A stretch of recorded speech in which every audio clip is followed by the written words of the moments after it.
Hello, Facebook. I'm Virginia Heffernan, the author of Magic and Loss. I love talking directly to Facebook because it feels like talking to God. I am here with Kenneth Goldsmith, the peerless polymath and poet and professor. And I'm so happy to be here with him because his book, Wasting Time on the Internet, which is recently out, please go buy it,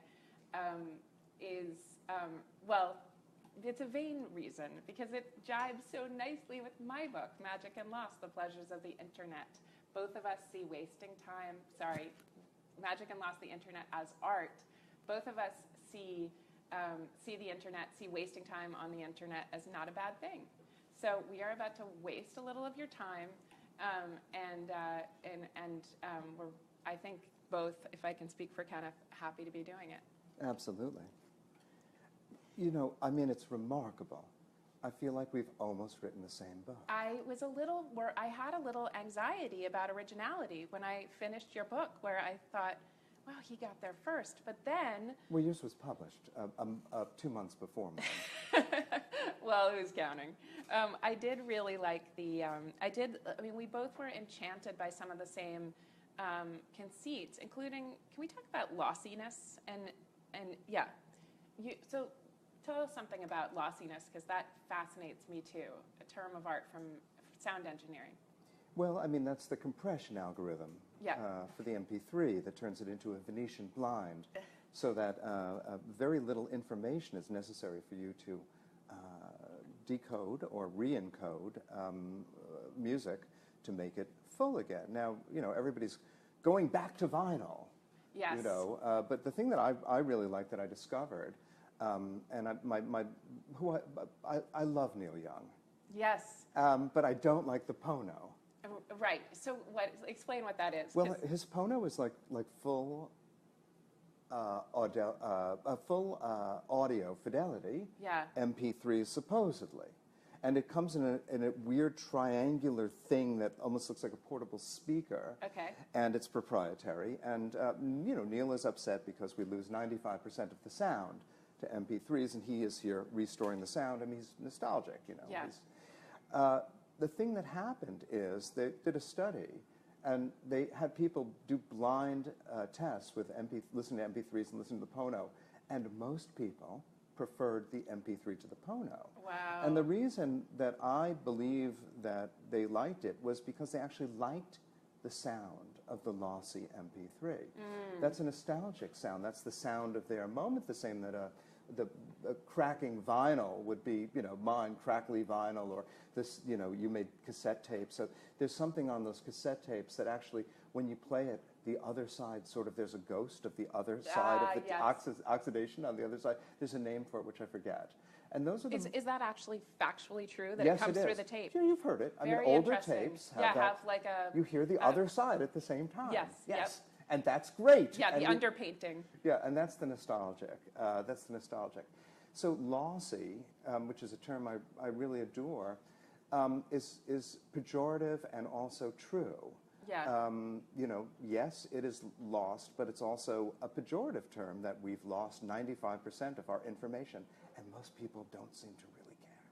So in just trying to find differences between us, it's very difficult. I'm not sure that we care in the moment, although there's certainly people that will tell you vinyl is, and I love it that you said that MP3s are like Venetian blinds, because we struggle to find, you know, the language to describe what's missing from MP3 compression. But, you know, when people say vinyl is warmer, often they're describing a muddier bass. Or sometimes they say that they're in the music more deeply, which I think is they're imagining the groove. You know, they're literally imagining that I'm like in that thing, because you end up connecting lots of emotion onto the actual object that's making the music, including our phones these days. But I think people don't really care. They can't tell the difference. And I think lay people also can't tell the difference between red and white wine in blind taste tests. So the idea that you can't tell the difference, at least when blindfolded, when you're not like aware of the source, that you're like moving into the aesthetic experience as people do with vinyl, doesn't mean that it doesn't mean that the MP3 sound doesn't inspire a sense that I've lost something. I'm grieving for something. I mean, I remember I have some deafness, and I remember seeing my otologist, and he said, you know, there's something in the music. I mean, remember around the iPod's release in 2001, we're doing something wrong. We're missing the album. We're missing the cover art. We're missing, like, just trying to put their finger on what we were missing. And because, like you, you know, it's aesthetics where I live, I attribute that impulse to say we're missing something to the actual missing chunk of the music. And I attribute it really to nostalgia. Yeah. And people fearing erosion is what I attribute it to, which I actually don't believe in. I just believe in displacement. Yes. I believe that it's different. It's not what it was going to be, but it's something else. Yeah. And I find that morality, I attribute that to morality. Yes, yes. Mostly around people my age, you know. Well, it was better when, you know, vinyl was better when we were kids, you know. Yeah, that's right. And it just reminds me of my father, who would wag his finger at us kids in the 60s, sitting in front of the television, saying, "You're rotting your mind in front of that thing." Yes, exactly. When I was your age, we had radio, and we had to imagine everything, and you kids have it all there for you, in front of you. You know, and you know what? It worked out okay. Yes. Well, you know, this thing about whether digital technology is a curb on the imagination. I mean, you and I have talked about this, and I think both touch on it in the book. You know, the effort to put your finger on what's wrong with now and what was so much better before is we use a lot of cognitive energy that we could be using to make great snaps for Snapchat, just like with this false empiricism about what we've lost, or what what was better when we were younger. And clearly the radio is a perfect example because. Who's to say who was imagining more or less? I mean, I have a friend who started watching, when on the high channels, when they would have pornography, he got really into scrambled porn because his parents didn't pay for the high channels. And now it's erotic to him to see anything scrambled, you know, because you're not supposed to see it. Because you had to supply so much. You had to go more than halfway to meet it. As you talk about this a lot in your book, especially in art, in recognized art, in cubism and in expressionism. Yeah, the sort of missing pieces are the hallmark of modernism, or a certain strain of modernism. I mean, always, modernism put things together, in the wrong way and left it for you to decode. Right. It made some work for you to do, and that is what is the difference, what McLuhan said, between cold and hot media. Yeah. Cold media, cool media, you've got to do the work to put it together. Television is cold because you've got to reassemble those Ben-Day dots into a cohesive image. Yes, that's right. And Hollywood is hot because, man, it's all there for you. Yeah. Now, I'm not against hot media, but I actually think that I don't feel, and I mean, loss is a funny word, lossy, or loss in your book. I mean, I'm kind of the opinion that we're not really losing anything. I believe it's additive. I believe that digital era is additive, and I believe there's emotional loss. Talking about, I think that you recognize, but I'm kind of feeling like, for example, books, and we both talk about this. There are more books now than there were before. We have not lost books, and not only that, they're more beautiful because it's not a pile of pixels. Right. Every book I receive now, 20 years ago, books look bad because, particularly books of experimental poetry, because nobody had any money. Yeah. Now books of experimental poetry. I've just published a book with Verso, Yeah. Leftist press, Yeah. And Verso's books almost look like coffee table books now. Yes, They're beautiful, yes. and they realize that the web has created the beautiful object. Yes, I absolutely agree with this. I don't know if you've heard this story, but pop-up books are impossible to make but by hand, like some of these paper fetishist books. Even Pat the Bunny and mass-produced ones have to be hand-sewn, in China and so forth. So Acuity, the insurance agency, decided to create a pop-up book for its annual report like 4 years ago. Suddenly, everyone wanted to get their hand on Acuity's annual report. It was like a really great pop-up book with like tons of cutouts and whatever. Who cares about getting a digital annual report? But this was, it's limited edition per force. You can't get your hands on it except, in these like very restricted settings. And if that's not a response to digital culture where finance lives, then I don't know what is. I mean, it's like what you said, these beautiful books are created by this thing. I think foodism is also an epiphenomenon of the web. They track exactly. No, it's what the web can't do that becomes interesting. Yes. Okay. Yes. Locavore food. The web still can't cook a good locavore meal. That's right, exactly. And also you keep keeping the bar higher and higher, like trying to get into an exclusive club. So like it doesn't just have to be sort of gourmet in a way that could be. Sometimes you go like into the middle of the country and they still sell gourmet coffee because like French stuff could be sort of reproduced everywhere or like a few French touches. But that Euro thing doesn't exist, obviously, in London and Brooklyn, that fetishism, or that sort of mass-produced Frenchiness, because now it has to be local, and you have to know the source, and you have to know all this stuff.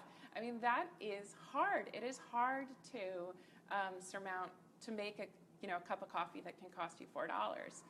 And to do that, there has to be a lot of language around it, and a lot of commodity fetishism that can't be digitized. Yeah, Stumptown can't be digitized. That's right. Right. Not so far. Yeah, I don't doubt there'll be a time when that happens, but it's not now. Yeah. And that is why painting continues to live and be important, because the web still can't make a good painting. Yeah, that's right. And partly painting, the amazing reproductions of paintings that sort of Floridians hang on their walls. They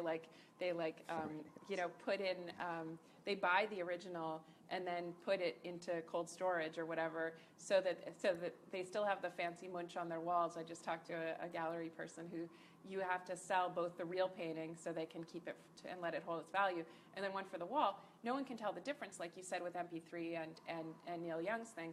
On the other hand, it's quite clear what it's missing. It's missing all kinds of texture. You have the shadows cast by the texture, the little tiny, whatever you can catch on the surface. The same with MP3 technology. You can't catch, the deeper sound signal. But what is the deeper sound signal?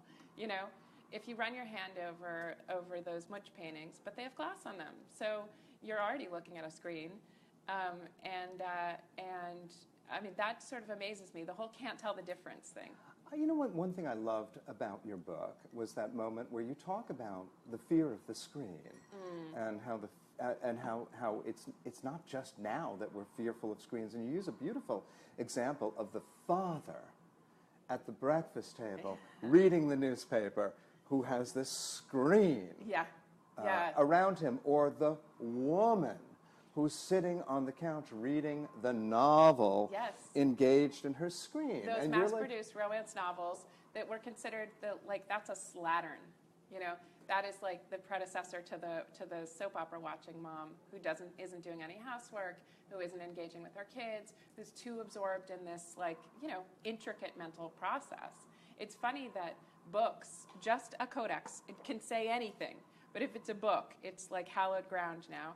And newspapers, which were totally the pass-through form that every, there's a great passage in Sister Carrie where if you lost your job, to keep face, you would dress in a suit still and pretend you were still going to work and sit in a hotel lobby, like at the Waldorf, reading the newspaper. That was like the wasting time thing that you pretended to do instead of working.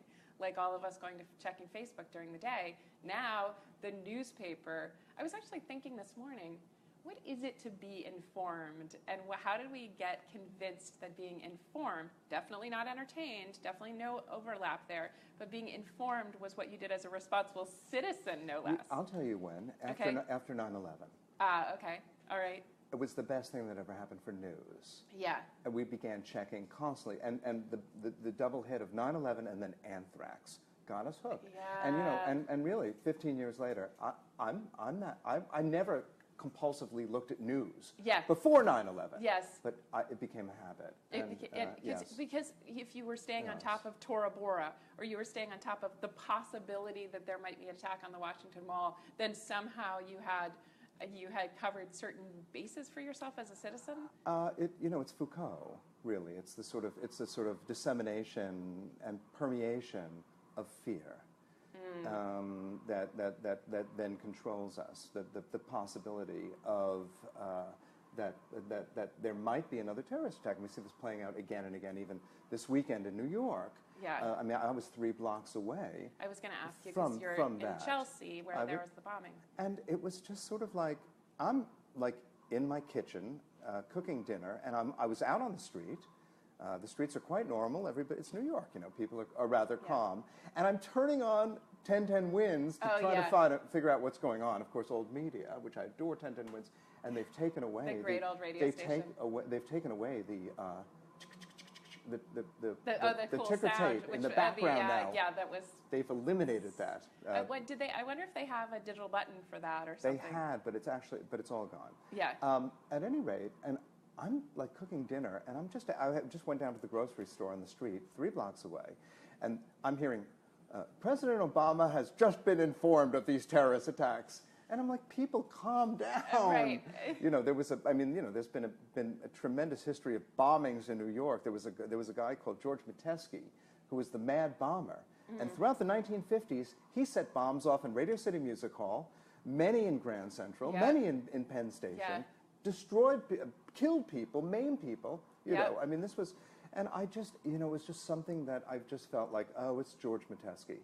It's a weird guy. There were not guys running around with Kalashnikovs in my neighborhood. It's funny because, it wasn't Paris. I got a little scared. I did get a little scared, I have to say, but I don't even know what that is. I mean, on Twitter there was almost instantly a kind of competition between that ironic, it's almost like an iteration of London Stoicism during the Blitz, but that's custom made for Chelsea. So it's, we all in Chelsea it's funny.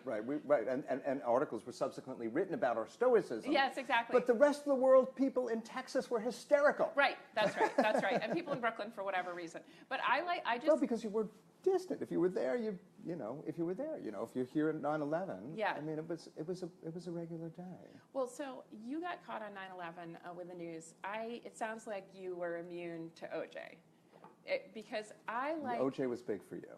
OJ, I still wish the OJ trial was going on. Like, when it ended and people kept saying, like, that lasted forever, I was just like, I could deal with another year of it. Like, can't we hang this jury and start again? But I like forensics because I couldn't figure out Tora Bora and the attack plan, and I also didn't know if we should retaliate or take a police action. I tried to read everything, and I just came away with just, like, big question mark. And I couldn't get over I couldn't get over that I had had the conviction for 15 minutes that the world was over, and I needed to come back from that, and I didn't know what the news was doing to do that. So that was my problem with the news. But we just cracked maybe John Benet Ramsey, and how long have I spent in internet binges reading over that, like, ransom letter, hostage letter and trying to parse the handwriting. And that is how I spend time on the internet sometimes. It's just trying to crack codes that I think I have some hold on. It's so interesting. That wasn't possible with television. You actually, that was impossible. I mean, I can't tell you about television. You're the expert. But in fact, you seek that out. And in fact, that's, I think, the web is not TV. Did you ever get into the web is not TV? Can we just tell people like my age, the web is not TV? And also, TV had we need an elegy, the Analogue Sunset. When analog TV ended and it became digital, they call it the Analogue Sunset because partly they were profoundly worried, cable companies and Verizon and so forth, that old people would still have tube televisions, and in the sunset of their lives would suddenly be deprived of television. I love when stations used to sign off the air and they'd show the flag waving, and they'd play the national anthem. That's right. And then it would just go to fuzz. It was right, exactly. It was just like America's bedtime. It was that's marvelous. Right. That's right. So yeah, I think that one thing I noticed, and I'm actually really sort of curious of your reaction to this, like we've all become, like the thing to do is to announce a death on Twitter. If you're the first one that gets that, boy, do you get capital. That's right. But the thing is, if you're the second, it sucks. So like it's really hard to be the first unless you're like sitting in a cop car next to the person. Absolutely, and then and then you're credited, and there's sort of you've kind of become that source, that primary source. So there's also something I wanted to discuss with you about that's related to this, about temporality. Yeah. So I mean, we roll our eyes when somebody tweets out something from last week. Right. Like, yes, oh my right. God, that is so old. How did you? Really? Yeah. Really? Yeah. On the other hand, artifacts are continually recycled. Yeah, that's For example, right. the whole phenomena on Facebook of obituaries and deaths. I mean, who keeps dying? There's somebody that keeps dying on Facebook. That's right. Every couple of years, they dig it up, and there's a whole reenactment of collective grief. On Father's Day, everyone's father who has passed on is discussed, and I love it. Yeah. Do you? I mean, I find it very I like the relation of. I mean, Facebook's such a great retirement community that all of us who stayed with it, when thank God the spirited young people went elsewhere, they are so. I don't know. There's a certain elegiac voice on there and people chronicling their suffering with disease. To me, the whole thing is Warholian. I mean, the whole internet. I mean, Warhol between Warhol and Borges. Yeah.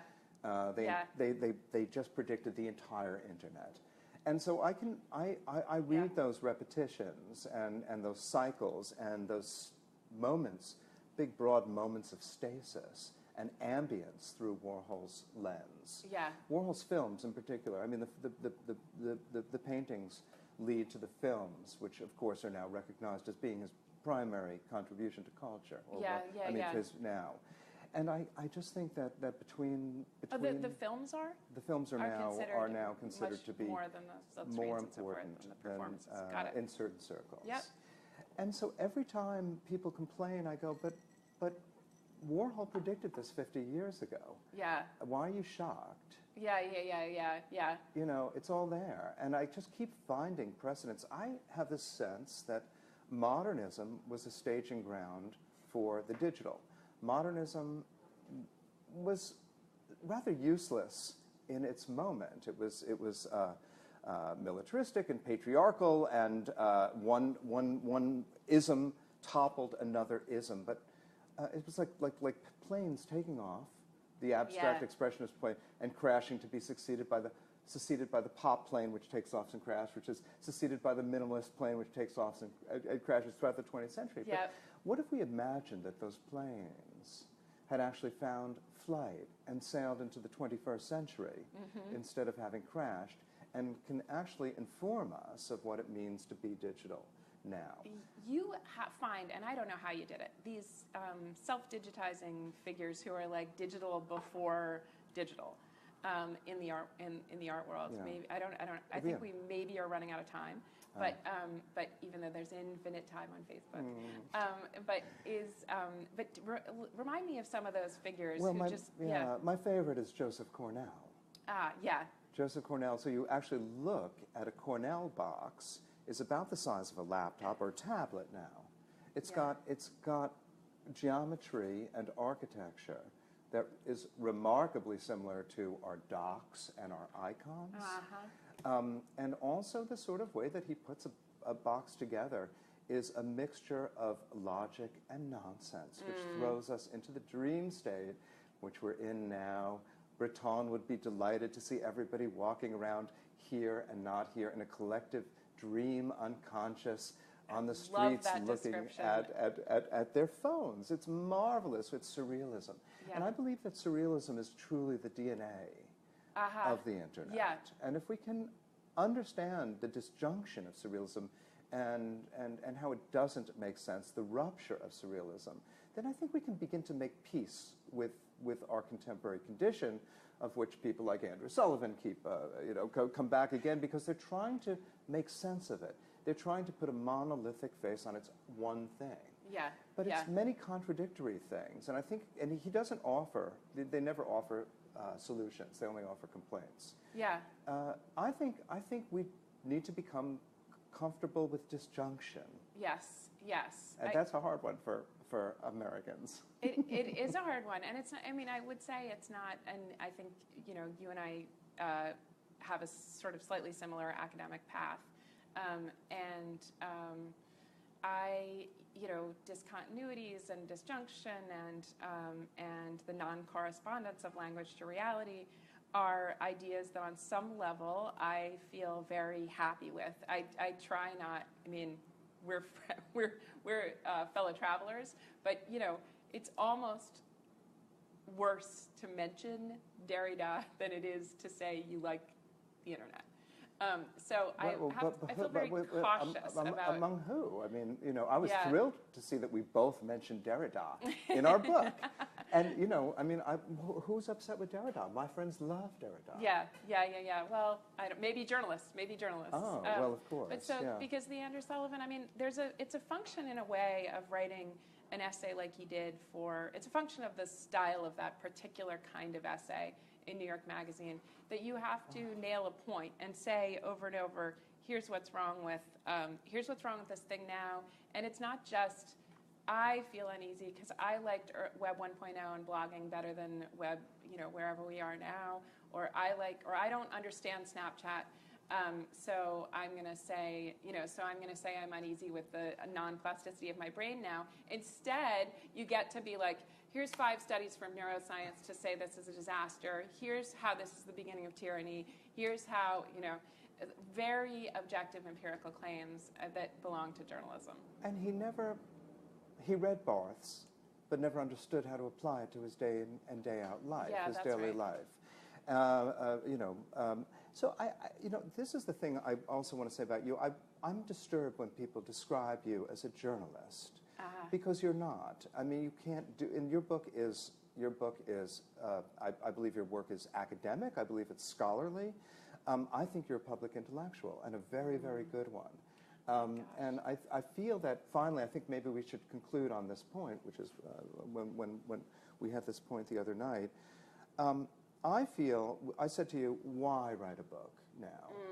In the digital age, we're both writing how much we love the internet, and why write a book? And in a way, for you, I feel that, and of course I followed your journalism, I read it religiously, but you never could go to where you went in that book in a journalistic format. And it would be wrong. Yeah. Derrida would be wrong. They wouldn't sell papers. And so I find that your book allows you to to go to the depths of where you really need to go with your thinking.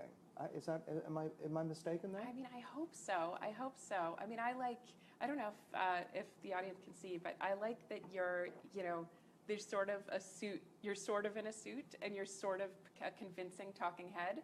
But then there's this amazing, I hate to say deconstruction, but commentary on the top. We can say deconstruction. You're right. Let's embrace deconstruction. But the bottom half of you is like a comment on the top half of you, and you're ripped high and so forth. So I did actually love and still like writing. I'm writing for Fast Company now. And tech people are the most trippy, weird. I mean, they will do anything. Like deconstruct. I mean, Derrida is nothing to people who listen a lot to Deepak Chopra and have really amazing, far out ideas. Deepak Chopra is the new Derrida. Deepak Chopra is the new Derrida. Right? Their names are practically anagrams. Practically.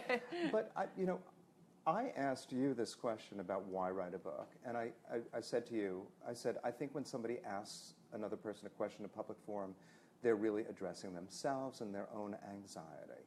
And my feeling about why write a book in paper now is that what a book does is it actually stops the flow of information. I love that. Yeah. Yeah, and it takes it outside of it, and you actually have to make a stance and a stake, and it can be examined from all sides. Yes. In a way that, of course, a blog, once it goes past the fold, it, for all intents and purposes, vanishes. Yes, that's right. I love that. And yeah, I almost want to show a copy of your book just because also the cover of your book, although it is a book in 3 dimensions, I have one in there, is it also is a screen. It's a screen that shows, an internet kitten with a, I don't know if this is kind of hard to see, but like somewhere in the fur is this little digital symbol. It's not the spinning. It's called the loading symbol. It's called the loading symbol, right?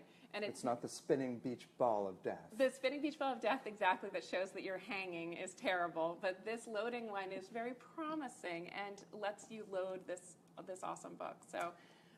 And do load this awesome book in any form you want, including audiobook. I also have to say, I'm thrilled because I found out that my book is on Pirate Bay. Oh, very nice. No, I didn't put it there. You can torrent it or pirate it. I didn't put it there, but I'm so happy it is there. That's right. Because quite frankly, I don't make my living doing this. Which is good too, because as wonderful as books are, they're not quite as profitable as apps. Thank you very, very much for sitting down with me. I'm so happy It's an honor. to have gotten to. And thanks for watching.